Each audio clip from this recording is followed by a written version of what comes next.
কেইদিনমান পূৰ্বে আমি দেখুৱাইছিলো এজন ডান্সিং আংকলক।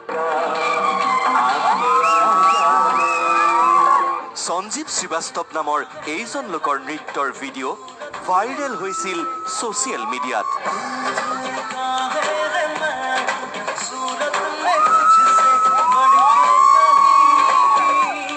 এওঁৰ নৃত্য দেখি মুগ্ধ হৈছিল বলিউডৰ তাৰকা আৰু দেশৰ ৰাজনীতিবিদো।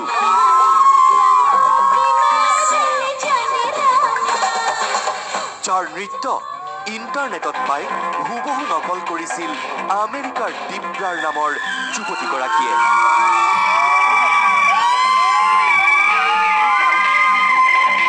নাচিছিল সঞ্জীৱ শ্ৰীবাস্তৱৰ দৰে।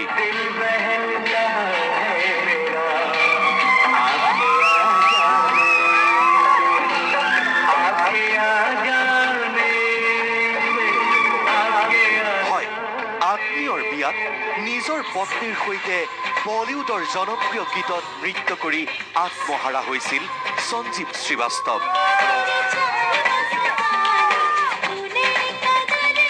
আকৌ ছ'চিয়েল মিডিয়াত ভাইৰেল হৈছে আন এক নৃত্যৰ ভিডিঅ'।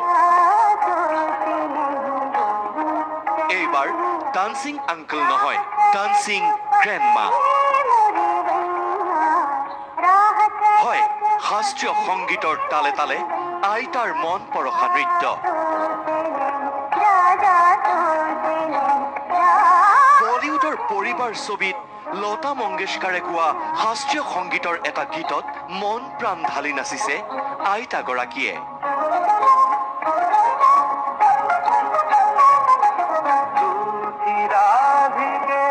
গীতৰ তালে তালে আশীৰ ঊৰ্ধৰ আইতাৰ নৃত্যৰ চমক।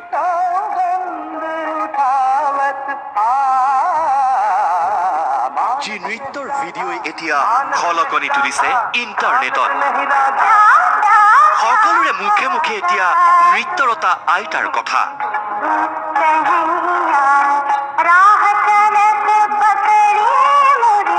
উল্লেখ্য যে ইতিমধ্যে প্ৰায় 5 কোটিৰো অধিক লোকে ইণ্টাৰনেটত প্ৰত্যক্ষ কৰিছে ডান্সিং গ্ৰেণ্ডমাৰ এই video'.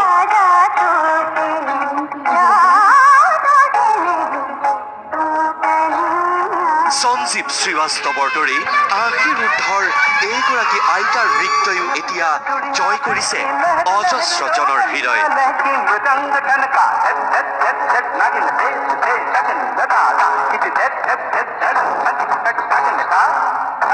News desk report, news live.